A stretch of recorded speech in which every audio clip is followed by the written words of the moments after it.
ॐ चतुष्कोणमण्डलं कृत्वा ततोपरि नैवेद्यपात्रं निधाय गायत्रीमन्त्रेण पात्रान् सम्प्रोक्ष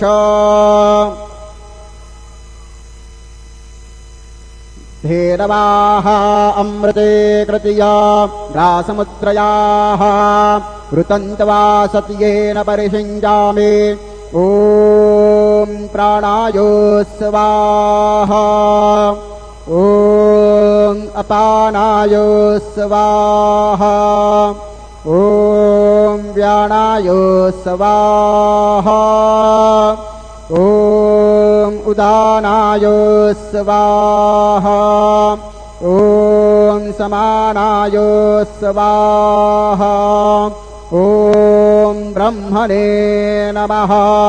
नैवेद्यमध्ये पानीयं समर्पयामि पुनर्नैवेद्यं निवेदयामि ॐ प्राणाय स्वाहा ॐ अपानाय स्वाहा ॐ व्यानाय स्वाहा ॐ उदानाय स्वाहा ॐ समानाय स्वाहा ॐ ब्रह्मणे नमः।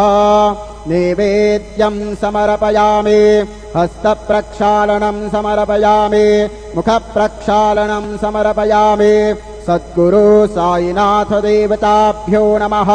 प्रार्थनापूर्वकं नमस्कारं करोमि।